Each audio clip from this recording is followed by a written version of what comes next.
Praise the Lord. യെഹെസ്കേൽ പ്രവാചകന്റെ പുസ്തകം 10-ാം അധ്യായം 1 മുതൽ 22 വരെയുള്ള തിരുവചനങ്ങൾ. അനന്തരം ഞാൻ നോക്കിയപ്പോൾ കെരൂബുകളുടെ തലയ്ക്കുമീതെ ഉണ്ടായിരുന്ന വിധാനത്തിൽ നീലക്കല്ലുപോലെ സിംഹാസനത്തിന്റെ സാദൃശ്യത്തിൽ ഒരു രൂപം അവയുടെ മേൽ കാണായി വന്നു. അവൻ ഷണവസ്ത്രം ധരിച്ച പുരുഷനോട് സംസാരിച്ചു.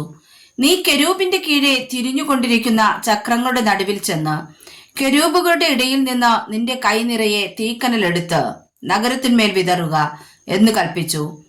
അങ്ങനെ ഞാൻ കാണെ അവൻ ചെന്നു. ആ പുരുഷൻ അകത്തു ചെല്ലുമ്പോൾ കെരൂബുകൾ ആലയത്തിന്റെ വലത്തുഭാഗത്തു നിന്നു. മേഘവും അകത്തെ പ്രാകാരത്തിൽ നിറഞ്ഞിരുന്നു.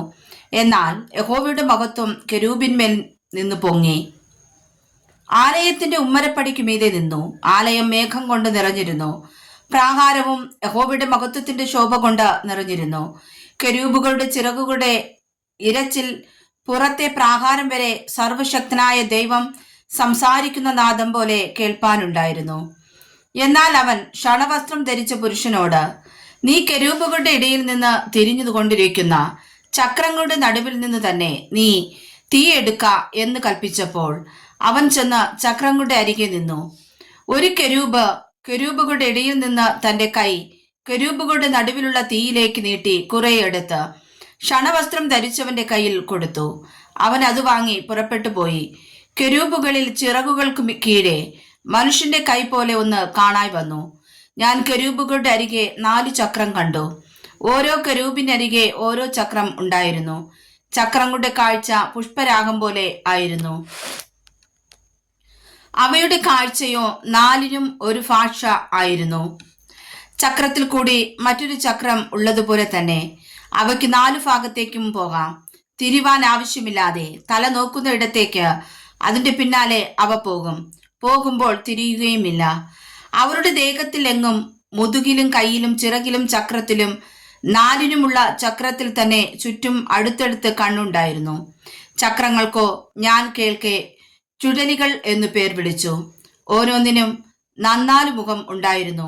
ഒന്നാമത്തെ മുഖം കെരൂബ് മുഖവും, രണ്ടാമത്തേത് മാനുഷ്യമുഖവും, മൂന്നാമത്തേത് സിംഹമുഖവും, 4-ാമത്തേത് കഴുകുമുഖവും ആയിരുന്നു. കെരൂബുകൾ മേലോട്ട് പൊങ്ങി. ഇതു ഞാൻ കെബാർ നദീതീരത്ത് വെച്ചു കണ്ട ജീവി തന്നെ. കെരൂബുകൾ പോകുമ്പോൾ ചക്രങ്ങളും ചേർന്നു തന്നെ പോകും. ഭൂമിയിൽ നിന്ന് പൊങ്ങുവാൻ കെരൂബുകൾ ചിറകു വിടർത്തുമ്പോൾ ചക്രങ്ങൾ അവയുടെ പാർശ്വം വിട്ട് മാറുകയില്ല. ജീവിയുടെ ആത്മാവ് ചക്രങ്ങളിൽ ആയിരുന്നത് കൊണ്ട് അവ നിൽക്കുമ്പോൾ ഇവയും നിൽക്കും, അവ പൊങ്ങുമ്പോൾ ഇവയും പൊങ്ങും. പിന്നെ യഹോവയുടെ മഹത്വം ആലയത്തിന്റെ ഉമ്മരപ്പടി വിട്ട് പുറപ്പെട്ട് കെരൂബുകളിന്മീതെ വന്നു നിന്നു. അപ്പോൾ കെരൂബുകൾ ചിറകു വിടർത്തി. ഞാൻ കാണെ ഭൂമിയിൽ നിന്ന് മേലോട്ട് പൊങ്ങി. അവ പൊങ്ങിയപ്പോൾ ചക്രങ്ങളും ചേർന്നു തന്നെ ഉണ്ടായിരുന്നു. എല്ലാം കൂടെ യഹോവയുടെ ആലയത്തിന്റെ കിഴക്കേ പടിവാതിൽക്കൽ ചെന്ന് നിന്നു.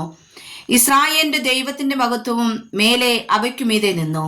ഇത് ഞാൻ കെബാർ നദീതീരത്ത് വെച്ചു ഇസ്രായേലിന്റെ ദൈവത്തിന്റെ കീഴെ കണ്ട ജീവി തന്നെ. അവ കെരൂബുകളെന്ന് ഞാൻ ഗ്രഹിച്ചു. ഓരോന്നിനും 4 മുഖവും 4 ചിറകും ഉണ്ടായിരുന്നു. ചിറകിൻ കീഴെ മാനുഷ്യ കൈ പോലെ ഒന്നുണ്ടായിരുന്നു. അവയുടെ മുഖരൂപം വിചാരിച്ചാൽ ഞാൻ കെബാർ നദീതീരത്ത് വെച്ചു കണ്ട മുഖങ്ങൾ തന്നെയായിരുന്നു. അവയുടെ ഭാഷയും അവ ഒക്കെയും തന്നെ. അവ ഓരോന്നും നേരെ മുമ്പോട്ട് തന്നെ പോകും. വായിച്ചതായ വചനങ്ങളാൽ കർത്താവ് ഏവരെയും സമൃദ്ധമായി അനുഗ്രഹിക്കുമാറാകട്ടെ. ആമേൻ.